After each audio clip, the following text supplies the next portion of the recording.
आज army day parade है उस सेना की शौर्य गाथा का दिन जिसने पराक्रम की महागाथा लिखकर भारत को महाशक्ति बनाया। कई युद्धों में सेना के अदम्य साहस को अमर कर दिया और आज उसी इंडियन आर्मी ने दिल्ली छावनी की बजाय पहली बार बेंगलुरु में आर्मी डे बनाया, जिसमें सेना के जवानों के हौसले का हाई डोज दिखा, दुश्मन के जहन में डर बैठाने वाला शौर्य और पराक्रम दिखा। वीरता की गाथा लिखकर सेना के शूरवीरों ने कैसे इस परेड को ऐतिहासिक बना दिया, देखिए टाइम्स नाउ और भारत की इस पराक्रम रिपोर्ट में।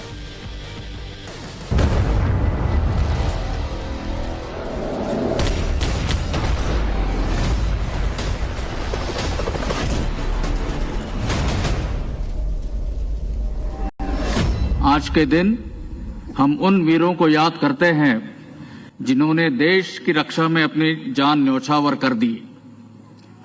उनके शौर्य और बलिदान की गाथा आने वाले पीढ़ियों को प्रेरित करते रहेगी। भारतीय सेना का शौर्य अतुलनीय है। जंग के हर मोर्चे पर निर्भय साहस और हौसला जिनका हथियार है, युद्ध के हर मैदान में जिन्होंने प्रचंड पराक्रम की गाथा लिखी, जो भारत के दुश्मनों के लिए साक्षात्कार और महाविनाशक हैं। उन्हीं युद्धवीरों ने जब बेंगलुरु में 75वें आर्मी डे परेड किया कि भारतीय सेना LAC पर चीन के हर नापाक मंसूबे को नाकाम कर देगी। लाइन ऑफ एक्चुअल कंट्रोल पर एक मजबूत डिफेंस पोस्चर बरकरार रखते हुए हम किसी भी कॉन्टिंजेंसी से निपटने के लिए पूरी तैयार है। हमारे बहादुर जवान कठिन इलाकों और कठोर मौसम के बावजूद सतर्कता से इन इलाकों में तैनात है। उन्हें सभी प्रकार के हथियार, उपकरण और सुविधाएं पर्याप्त मात्रा में दी जा रही है। आर्मी चीफ मनोज पांडे ने जोर देकर कहा कि चीन से पाकिस्तान बॉर्डर तक भारतीय सेना न सिर्फ हर स्थिति से निपटने को तैयार, बल्कि दुश्मनों की हिमाकत पर उन्हें नेस्तनाबूद भी करेगी।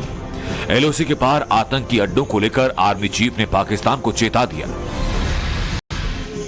पश्चिमी सीमावर्ती इलाकों में नियंत्रण रेखा पर सीज फायर बरकरार है और सीज फायर वायलेशंस में बड़ी मात्रा में कटौती हुई है, लेकिन सरहद के पार आतंकी इंफ्रास्ट्रक्चर अब भी बरकरार है।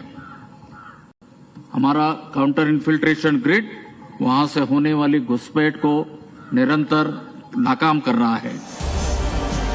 स्पेशल फोर्स के कमांडोज का जोशीला मार्च पास्ट, लड़ाकू विमानों की गर्जना,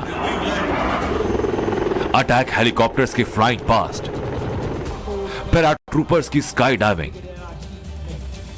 और डेयर डेविल जंप के साथ आर्मी सर्विस कोर टॉर्नेडो के बाइक स्टंट का गवाह बना बेंगलुरु का गोविंद स्वामी परेड ग्राउंड। यह पल सिर्फ सेना के लिए नहीं, बल्कि कई मायनों में देश के लिए भी ऐतिहासिक रहा। इतिहास में पहली बार जब दिल्ली से बाहर भारतीय सेना की परेड आयोजित की गई और बेंगलुरु को चुना गया।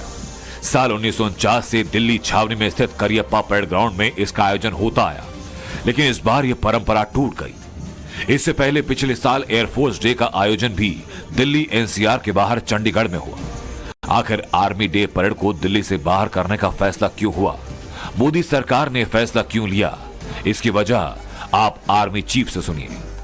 यह पहला अवसर है जब आर्मी डे परेड और उससे जुड़े अन्य कार्यक्रम राजधानी दिल्ली से बाहर आयोजित किए जा रहे हैं।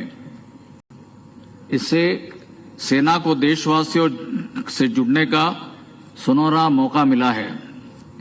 मुझे यकीन है कि इससे हमारे रिश्ते और मजबूत होंगे तथा नागरिकों द्वारा हम पर जताए गए भरोसे को कायम रखने की हमारी प्रतिबद्धता और मजबूत होगी। आपने सुना, दिल्ली के बाहर आर्मी डे परेड के पीछे है सेना के शौर्य और पराक्रम को देश के हर इलाके की जनता के बेहद करीब पहुंचाना। देशवासियों में राष्ट्रवाद की भावना और प्रबल हो सके, क्योंकि सेना का जवान जब आपके सामने से गुजरता है तो वर्दी के प्रति सम्मान और बढ़ जाता है। यही वजह है कि इस बार सेना के शौर्य को सलाम करने के लिए बेंगलुरु को चुना गया। 75वां सेना दिवस बेहद खास इसलिए है क्योंकि पहली बार दिल्ली से निकलकर ये बेंगलुरु में मनाया जा रहा है और बेंगलुरु में न सिर्फ आम जनता बल्कि यहाँ पर जो जवान तैनात हैं उन सब में भी बेहद उत्साह है। ये बताइएगा कि पहली बार बेंगलुरु में ये हो रहा है सेना दिवस, कैसा लग रहा है आपको? जी पहली बार हो रहा है, बहुत अच्छा लग रहा है क्योंकि इससे ज्यादा से ज्यादा संख्या में देशवासियों को देखने का मौका मिलेगा। पहले केवल दिल्ली वासियों को ही मिलता था। आपको क्या लगता है कि देश के अलग अलग कोनों में जब इस तरह का आयोजन जाता है तो कितना उत्साह हो जाता है लोगों को? बहुत ज्यादा उत्साह होता है और ये मेरे लिए बहुत प्राउड का मूवमेंट आज है जो मेरे को पहली बार अपने लाइफ में देखने को मिला, दिल्ली से बाहर आर्मी डे परेड। सो आज मैं बहुत ज्यादा खुश हूँ। आप यहाँ पर देख रहे हैं जो आम जनता है उसके मन में भी बहुत उत्साह है आज जब यहाँ पर आया है ये आयोजन। ये एक्चुअली क्या है, हम इधर से दिल्ली ले जा सकता था, इधर ही हो रहा तो इधर से जो लोकल जनता है सब आया देखने के लिए, वो बहुत खुश है ये देखते हैं। मुझे अपने भारतीय होने पर बहुत ज्यादा गर्व है और अपने सेनावासियों पर भी, जितने भी आर्मी में हैं बंदे वो अपनी फैमिलियों को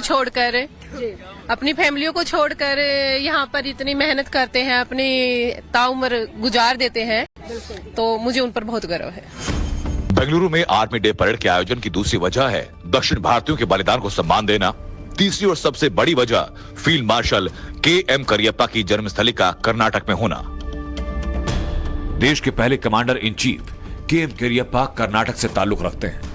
फील्ड मार्शल करियप्पा का जन्म कर्नाटक के कोडगू में हुआ और 15 मई 1993 को उन्होंने बेंगलुरु में अंतिम सांस ली। उनको श्रद्धांजलि देने के लिए सेना दिवस की यह परेड बेंगलुरु में की गई। Field marshal KM. करियप्पा को भी एक श्रद्धांजलि है जो कि स्वयं कर्नाटक से संबंध रखते थे और उन्होंने आजाद भारत के प्रथम युद्ध में हमारी सेना का नेतृत्व किया था और सेना को सशक्त बनाने में अपना महत्वपूर्ण योगदान दिया था। दरअसल 15 जनवरी 1949 में field marshal KM. Cariappa Bharat के पहले मुख्य कमांडर बने। 1949 से ही इस दिन की याद में सेना आर्मी डे परेड का आयोजन करती है। आर्मी की इस ऐतिहासिक परेड में एयरफोर्स के फाइटर जेट्स ने फ्लाई पास्ट में हिस्सा लिया। आसमान में विजय गर्जना के साथ सुखोई 30 MKI ने इस फ्लाई पास्ट को लीड किया। उसके दोनों तरफ जगुआर लड़ाकू विमानों ने आसमानी ताकत की नुमाइश की। आर्मी एविएशन कोर के 4 हेलीकॉप्टर ने परेड में पराक्रम दिखाया। देश की आन बान और शान तिरंगे के साथ सबसे आगे ध्रुव हेलीकॉप्टर नजर आया। उसके पीछे इंडियन आर्मी के फ्लैग को लेकर दूसरा ध्रुव हेलीकॉप्टर, तो वहीं इनके साथ 2 रुद्र हेलीकॉप्टर भी थे। परेड के दौरान ग्राउंड पर स्पेशल फोर्स के कमांडोज ने जोश के साथ मार्च पास्ट किया। भारतीय सेना के वो शूरवीर जिनके लिए जीत से कुछ भी कम नामंजूर है। पहाड़ हो या मैदान, जंगल हो या बियाबान या रेगिस्तान, वजह इनके कदम चूमती है। इनके साथ ही ASD टॉर्नेडोज टीम मोटरसाइकिल से स्टंट को अंजाम दे रही थी। हैरत अंगेज करतब दिखा रही थी। जब सेना के पैराट्रूपर्स खतरनाक छलांग लगा रहे थे, दुनिया को दिखा रहे थे, तो सेना का शौर्य आसमान से भी ऊंचा था। भारतीय सेना के हौसले का यही हाई डोज देखकर दुश्मन दहल जाता है। जंग के मैदान में आने से पहले हथियार डाल देता है और इसीलिए प्रधानमंत्री नरेंद्र मोदी हर बार सेना के शौर्य को अतुलनीय बताकर सलाम करते हैं। हर भारतीय को अपनी सेना पर गर्व है। देश की रक्षा में, देश की सीमाओं की रक्षा में भारतीय सेना का योगदान, भारतीय सेना का शौर्य अतुलनीय है। पीएम मोदी भारतीय सेना को दुनिया की सर्वश्रेष्ठ बनाने में जुटे हैं। सेना पर पीएम का यही भरोसा कि युद्ध में पाकिस्तान को बार बार धूल चटाने वाली सेना, सर्जिकल स्ट्राइक से पाकिस्तान को औकात बताने वाली सेना अब पीओके को वापस लेने की हुंकार भर रही है। उसे इंतजार है तो भारत सरकार के आदेश का। रक्षा मंत्री gave the statement about the POJK. As you are aware that parliamentary resolution already exists on the subject, so therefore it's nothing new. It is part of the parliamentary resolution. As far as the Indian Army is concerned, Indian Army will carry out any order which is being given by the government of India, and whenever such orders are given, we'll always be ready for it. Army day की parade के दौरान army chief ने पाकिस्तान और उसके आका चीन दोनों को खबरदार किया। कहा कि एलएसी से एलओसी तक भारतीय सेना पूरी तरह मजबूत है। इन दोनों मोर्चों पर सेना को मजबूती देने वाले हथियारों को भी परेड के दौरान डिस्प्ले किया गया, जिनमें K9 Vajra self propelled gun, Pinaka rocket, T-90 tank, BMP-2 infantry fighting vehicle, Tunguska air defence system, light strike vehicle, Swathi डार और 155 mm बोफोर्स गन शामिल थे। तो आप देखिए कि जो इक्विपमेंट और जो भी हमारे गन सिस्टम्स हैं वो भी यहाँ पर डिस्प्ले किए गए हैं। ये 155 mm बोफोर्स गन है। ये वही गन है जिसने कारगिल युद्ध में और लगातार हमारे वेस्टर्न बॉर्डर्स पर तैनात रहकर भारतीय सेना को क्षमता दी है, बल दिया है और लगातार भारत की जो सेना है वो अपने आप को परिवर्तित कर रही है, ट्रांसफॉर्म कर रही है, बेहतर होती जा रही है। और ये सब आज जब सेना प्रमुख बोल रहे थे तो उन्होंने भी कहा कि भले ही जो हमारे पश्चिमी जो सीमा है वहां से कोशिश होती है बार बार आतंकवाद समर्थित तंजीमों को भीतर घुसाने की, और नॉर्दर्न बॉर्डर्स पर अगर चीन की बात करें वहां पर भी बार बार कोशिश होती है घुसपैठ की, लेकिन सेना हर तरह से तैयार है, भविष्य की हर लड़ाई के लिए तैयार है। और यही दिन है जब हर भारतवासी एक बार फिर अपनी सेना को सलाम कर रहा है, सेना पर गर्व कर रहा है। विजय अनिल अरोड़ा के साथ शिवानी शर्मा, टाइम्स नाउ नव भारत के लिए, बेंगलुरु से। तो इंडियन आर्मी के आगे सिर्फ पाकिस्तान और चीन ही बेदम नहीं हो रहे, दुनिया भी भारतीय सेना का लोहा मान रही है। दुनिया में हमारे जाबाजों की धाक है, सेना की क्विक एक्शन आर्मी के रूप में पहचान है, क्योंकि भारतीय सेना पलक झपकते ही दुश्मन को मुंह तोड़ जवाब देती है। और अब भारतीय सेना बेस्ट से सर्वश्रेष्ठ बनने जा रही है। दुनिया भर के देशों की मिलिट्री भारतीय सेना से जंग के तौर तरीके भी अब सीख रही है।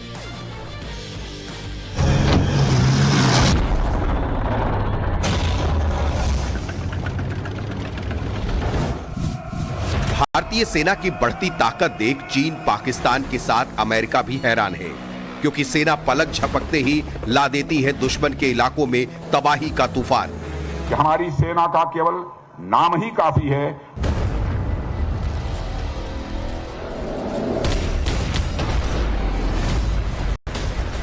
यही वजह है कि दुनिया में भारतीय सेना की क्विक एक्शन आर्मी के रूप में जानी जाती है।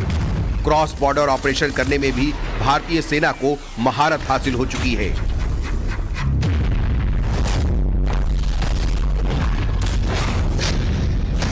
पाकिस्तान में 2 बार की गई सर्जिकल स्ट्राइक, गलवान और त्वांग में चीन को चित कर बॉर्डर से दूर खदेड़ने वाली घटनाएं क्विक एक्शन आर्मी का प्रमाण बन चुकी हैं। यही वजह है कि दुश्मन पाकिस्तान और चीन भारतीय सेना के बुलंद हौसलों से थर्राने लगे हैं। इसीलिए तो आर्मी चीफ अपनी सेना को बेस्ट आर्मी बता रहे हैं। जनरल मनोज पांडे ने इंडियन आर्मी को बेस्ट क्यों कहा, वो इससे समझिए कि सुपर पावर अमेरिका से लेकर दुनिया के तमाम देशों की सेना जंग के तौर तरीके सीखने के लिए साझा युद्धाभ्यास करती है। बीते साल हुए युद्धाभ्यास पर नजर डालें तो तवांग में झड़प से ठीक बाद हमारी एयरफोर्स ने ईस्टर्न सेक्टर में एलएसी के नजदीक युद्धाभ्यास किया। नवंबर में ही उत्तराखंड के औली में भारत अमेरिका का युद्धाभ्यास हुआ। एलएसी से 100 किलोमीटर दूर हुए इस युद्धाभ्यास से तो चीन इतना छटपटा गया था कि उसने अमेरिका तक को धमकाने की हिम्मत दिखा दी। अगस्त 2022 में भी चीन बॉर्डर के करीब भारत और अमेरिका की एलीट फोर्सेज ने हिमाचल प्रदेश के बकलोह में साझा युद्धाभ्यास किया था। पिछले साल 10 और 11 दिसंबर तक भारत ऑस्ट्रेलिया की सेनाओं ने राजस्थान के बीकानेर में महाजन फील्ड फायरिंग रेंज में संयुक्त युद्धाभ्यास किया। भारतीय सेना के साथ अमेरिका से लेकर दूसरे देशों की सेनाएं इसलिए युद्धाभ्यास करती हैं क्योंकि भारतीय सेना को -30 से 32 डिग्री के तापमान में जंग लड़ना आता है। हिमालय की बर्फीली चोटियों से लेकर रेगिस्तान तक में भारतीय सेना अपने शौर्य का परचम लहरा चुकी है। चाहे जंगल का बियाबान हो या फिर कश्मीर जैसे घनी आबादी वाले इलाके, भारतीय सेना हर जगह अपना लोहा मनवा चुकी है।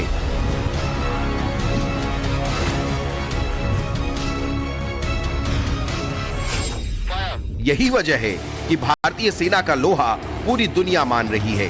इंडियन आर्मी अमेरिकी आर्मी के साथ लगातार युद्धाभ्यास करती रही है। चीनी सैनिकों को भी काउंटर टेररिज्म की ट्रेनिंग दे चुकी है। अब तो इंडियन आर्मी अफ्रीकी देशों के साथ मेगा वॉर एक्सरसाइज करने वाली है। इंडियन आर्मी की इस मेगा मल्टीलेटरल एक्सरसाइज में करीब 40 अफ्रीकी देशों की मिलिट्री शामिल होगी। ये मेगा वॉर एक्सरसाइज मार्च के महीने में होगी।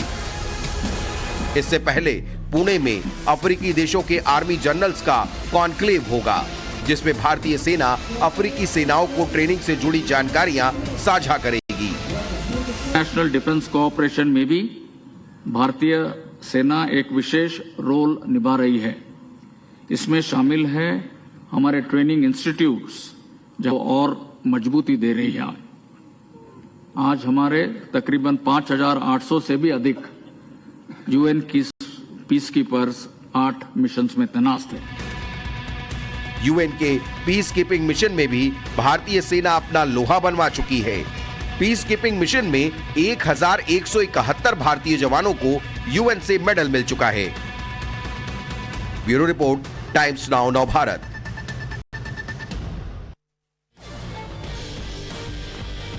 पीएम मोदी ने जब सत्ता संभाली थी तभी उन्होंने साफ कर दिया था कि देश का एक मजबूत रक्षा कवच होगा और एक मजबूत सेना आत्मविश्वास से भरे भारत का प्रतीक होगी।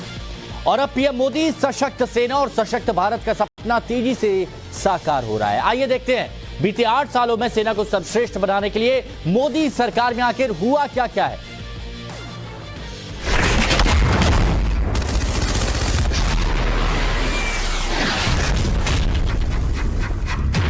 दुनिया की बेस्ट टेक्नोलॉजी को भारतीय सेना का हिस्सा बनाया जा रहा है।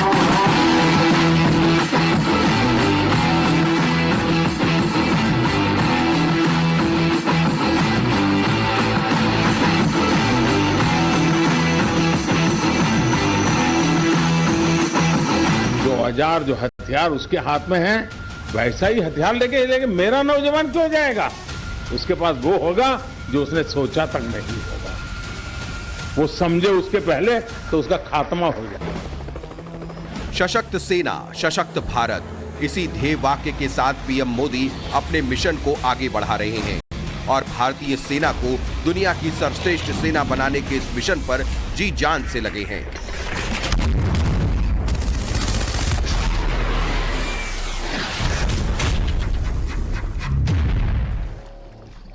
साल 2014 से अब तक पीएम मोदी के शासन में कई ऐसे मौके आए जिसने देश को गर्व करने का मौका दिया।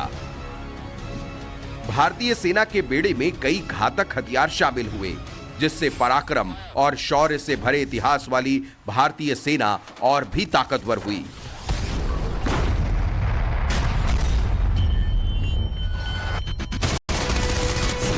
सेना को बुलेट प्रूफ जैकेट से लेकर अत्याधुनिक मिसाइलें, बख्तरबंद गाड़ियों, तोपों, टैंकों और एंटी टैंक मिसाइलों से लैस किया गया है। हाल ही में डीआरडीओ से निर्मित हेलिना एंटी टैंक मिसाइल दुनिया की खतरनाक मिसाइलों में शुमार हो चुकी है।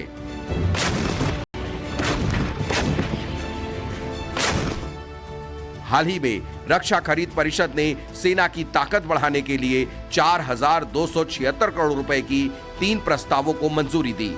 इस बजट से हेलिना एंटी टैंक गाइडेड मिसाइलें समेत रॉकेट लॉन्चर, ब्रह्मोस लॉन्चर और फायर कंट्रोल सिस्टम जैसे उपकरणों की खरीद की जाएगी।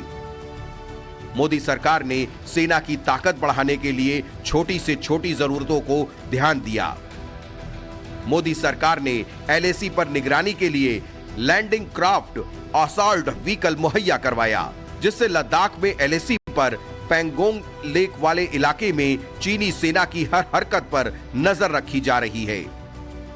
इसके अलावा सैनिकों के लिए सेना को स्वदेशी नाइट विजन से लैस बैलिस्टिक हेलमेट और स्वदेशी AK-203 असॉल्ट राइफलें सौंपे गए, तो वहीं रिमोट और आर्टिफिशियल इंटेलिजेंस से लैस स्वदेशी स्वार्म ड्रोन भी सेना को दिया गया। 2022 का साल मिसाइल फोर्स के लिए ऐतिहासिक रहा। अरुणाचल प्रदेश के तवांग में चीन से झड़प के 1 हफ्ते के भीतर अग्नि 5 बैलिस्टिक मिसाइल का नाइट ट्रायल किया गया। एटमी ताकत वाली अग्नि 5 मिसाइल एक साथ कई वॉरहेड ले जाने में सक्षम है। ये multiple independently targetable re entry vehicle से लैस है, यानी एक साथ कई टारगेट्स के लिए लॉन्च की जा सकती है। ये मिसाइल 1.5 टन के न्यूक्लियर हथियार अपने साथ ले जा सकती है।